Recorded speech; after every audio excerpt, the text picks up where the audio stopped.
All right, so get this. Picture a guy hopping off a freight train all dusty and looking, honestly, a little lost. Sounds rough. Yeah, but he's got this fire in his eyes, right?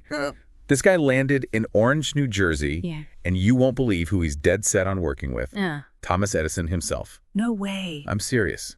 This is Edwin Barnes, and his story is the perfect intro to Chapter 2 of Think and Grow Rich. Desire. Exactly. Desire.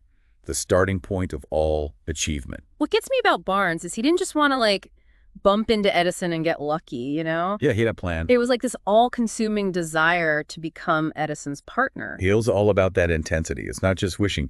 It's this burning desire that takes over. Totally. And he gives us these 6 steps to, turn that desire into its financial equivalent. Okay, break it down for us. What are these 6 steps? Okay, first, you got to get specific. What's the exact amount of money you want? No more, I want to be rich kind of stuff. Right, a real number. Then think about what you're going to give back for that money. So skills, time, dedication, that sort of thing. Exactly. What are you bringing to the table? It's a give and take. Right, then. Set a date.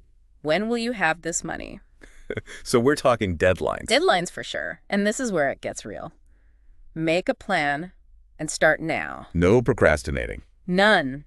Now write it all down. The amount, the deadline, what you're giving, the whole plan. The whole thing, clear and concise. Like a success blueprint. Yes. And finally, read this out loud twice a day. Once before bed and once when you wake up. Yeah, and really visualize it. Feel like you already have the money. You're basically programming your mind. Yeah. Now, back to our guy, Edwin Barnes. Oh, yeah. What happened with him? He walks into Edison's office, and get this, he doesn't ask for just any job. He says he wants to be Edison's business partner. Bold move. It's like he already saw himself as Edison's partner, right? That belief is powerful stuff. And it doesn't stop there. Barnes takes this crazy step. What did you do? He burns all his bridges, gives up his old life, no going back. Wow. Talk about commitment. Yeah, it's like by eliminating any way out, his desire becomes even stronger. Success is the only option. So is this like a no risk, no reward kind of thing? It's more like by burning those bridges, Barnes showed himself, and maybe even the universe, how serious he was. I can see that. It reminds me of this story about the Chicago fire. After the whole city was devastated, this group of merchants are trying to figure out what to do. Most of them wanted to pack up and relocate. Makes sense. New start, right? But there's this one guy, Marshall Field, and he was different. He points at the ruins of his store and says he's going to rebuild right there. He said he'd rebuild the world's greatest store on that spot, no matter how many times it burned down. Talk about determination. Right. That's the kind of unwavering desire Hill is talking about. It sets those who truly want something apart from those who just kind of wish for it. Exactly. Speaking of setting yourself apart, if you're digging this deep dive into Think and Grow Rich, hit that like button and subscribe. You won't want to miss what's coming next. And don't forget the notification bell so you know when we drop a new episode. Now going back to Hill and desire. He's really clear that just wishing for riches won't make them magically appear, right? Yeah, it takes more than just wishing on a star. So how does faith come into play here? It's about having this burning desire, like we talked about, but taking it to a whole other level. Like making it an obsession. Yeah, exactly. Those 6 steps, they're not magic. They're about understanding that achieving wealth, or anything really, doesn't happen by chance. It's about action. It's about dreaming, planning, and taking action, all fueled by that unshakable belief that you can succeed. So it's not just wanting it, it's believing you can actually get it. Bingo. And here's the kicker, those 6 steps. Yeah. They weren't just something Hill thought up. They were endorsed by Andrew Carnegie and Thomas Edison. No way. 2 of the most successful people ever. I'm telling you, these are tried and true principles, and both of them, they were all about the power of belief. So they're saying you can't achieve great wealth unless you believe you can have it. You got to convince yourself deep down that you're worthy of it. And that's where it all starts. So we've got desire, faith, the 6 steps.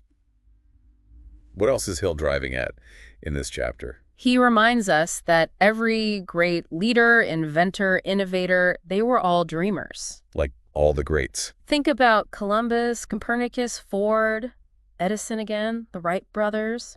They all dared to dream big. And probably had people calling him crazy, right? Oh, for sure. But the point is, we don't mock dreamers anymore. The world rewards them. Because it's their ideas that push us forward. Exactly. Okay, so we're all encouraged to embrace our inner dreamer and not be afraid to think big. Absolutely.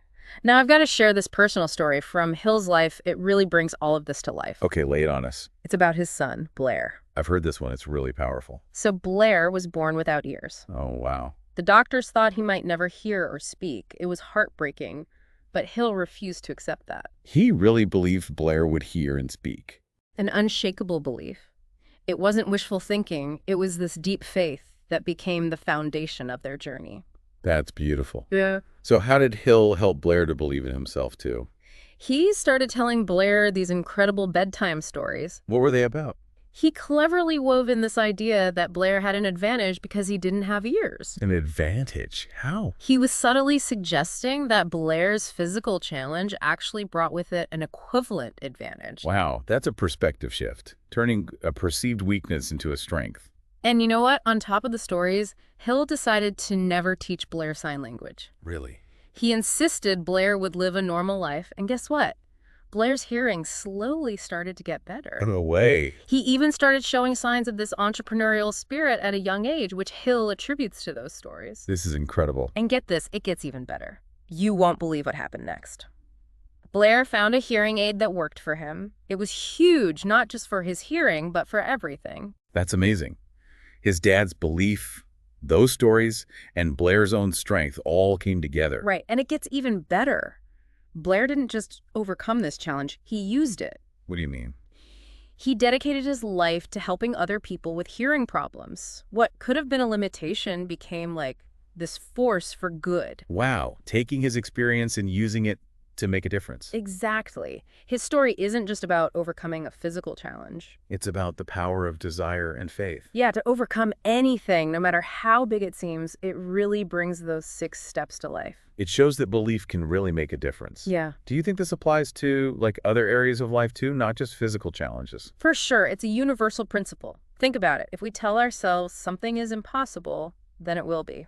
We limit ourselves before we even start. But if we have that burning desire, the faith, and we take action, we can do amazing things. It's like shifting from I can't to I can, and then actually doing something about it. Exactly. Hill's story shows that we're capable of so much more than we think. We need to get rid of those beliefs that hold us back. And embrace a new perspective. That's what Hill's all about, tapping into that power of belief to reach our full potential. All right, so we've talked about the 6 steps, heard about Edwin Barnes, and learned about Blair's journey. What are the big takeaways here? The main thing is that desire is like the fuel for any accomplishment. It's what pushes us forward. It's that initial spark that gets everything going. But desire alone isn't enough, right? We also need to believe in ourselves. We need to have faith that we can achieve our goals, even when things get tough. It's about having that confidence, even when we're faced with doubts. And let's not forget about action. Dreams without action are just fantasies. We got to be willing to put in the work, to keep going even when we face challenges, and to never give up. So taking action is key. But sometimes it's hard to stay motivated, you know? What advice would you give to someone who's struggling to keep that fire going? I'd say surround yourself with supportive people, people who believe in your vision. It's like having your own cheer squad. Yeah, it makes a huge difference. And remember, there are so many opportunities out there.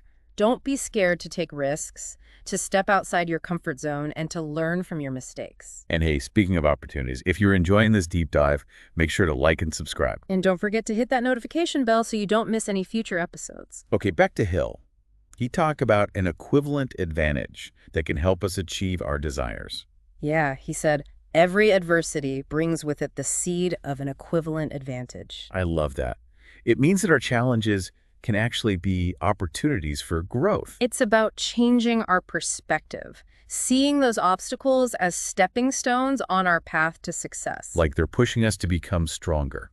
To illustrate this, Hill shares the story of Madame Schumann-Heink, the opera singer. Oh yeah, she was amazing. Early in her career, people told her she could never be a singer. Why? They said it was because of her looks and her lack of personality. Seriously? That's so discouraging. It is, but she didn't listen. She had that drive. She kept going and ended up becoming one of the most famous singers of her time. That's so inspiring. It proves that when we combine desire, faith, and action, we can do anything. Exactly. Hill says history is full of people who achieved greatness because they didn't give up on their dreams. Like who? Think of John Bunyan, O. Henry, Helen Keller, Robert Burns, Booker T. Washington, Beethoven, and Milton. Wow, those are some big names. They all faced huge challenges, but they accomplished so much because they were driven by that burning desire. Their stories are really motivating. They show us that we can overcome any obstacle. That's a good message for everyone. Hill wants us to embrace their determination and apply it to our own lives. He says we have so much opportunity right now. So we're not just supposed to dream, we're supposed to do something about it. The world needs fresh ideas, solutions, and leaders, and it's those who dream big and take action who will make a difference. So don't be afraid to dream big, set big goals, and work hard to achieve them. Hill said it best. If the thing you wish to do is right and you believe in it, go ahead and do it. Put your dream across, and never mind what they say if you meet with temporary defeat, for they, perhaps, do not know that every failure brings with it the seed of an equivalent success. That's powerful stuff. We gotta remember, it's not about never failing. It's about knowing those setbacks are part of the journey. Yeah, they can teach us a lot and help us grow. What I find so inspiring is Hill's focus on believing in yourself, even when things seem impossible. Like he's saying, don't let anyone tell you what you can't do, not even the experts. Exactly. And he shares another example that proves this point. It's about one of his business associates who got really sick. Oh, yeah, I think I remember this one. He needed a serious operation, and the doctors were saying he probably wouldn't make it. That's scary. It was, but this guy, he had this incredible will to live. He just refused to give up. Yeah, he held on to hope and that burning desire to keep going. And what happened? Against all odds, he recovered. Wow, that's amazing. His doctor said it was because of his strong will to live. Like his mind was so focused on getting better that it actually helped him heal. That's wild. It shows the power of that mind-body connection. And you know, this story fits perfectly with those 6 steps. Really? How so? Think about it. Even though he was facing death, this man visualized himself getting better. He believed he would survive. And that belief, combined with his desire to live, played a big part in his recovery. Exactly. So those 6 steps aren't just about money. They can apply to anything we set our minds to. That's the beauty of Hill's work. It's about those universal principles of success that we can use in any area of our lives. This has been an amazing deep dive. We've heard about those 6 steps, learned from Edwin Barnes, and been inspired by Blair's journey. What's the main message we should take away from all of this? The big takeaway is that desire is what starts everything. It pushes us towards our goals. It's the fuel for our ambition. But desire alone isn't enough. We also need faith in ourselves and our abilities. We got to believe we can do it, even when things get tough. We need that unshakable belief in ourselves, even when we have doubts. Right, and of course, action is key. Dreams without action are just dreams. We have to be willing to work hard, face challenges head on, and never, ever give up. Taking action is what makes it all real. Well, folks, as we wrap up this deep dive into desire, the starting point of all achievement, remember to never underestimate the power of a burning desire. If you can clearly define what you want, believe with all your heart that you can achieve it, and put in the work, nothing can stop you. That's right. Keep that fire burning. And join us next time as we explore Chapter 3, Faith, Visualization of and Belief in the Attainment of Desire. We'll be diving into the power of belief and visualization in making your dreams a reality. Until then, remember Hill's powerful words. Whatever the mind can conceive and believe, it can achieve.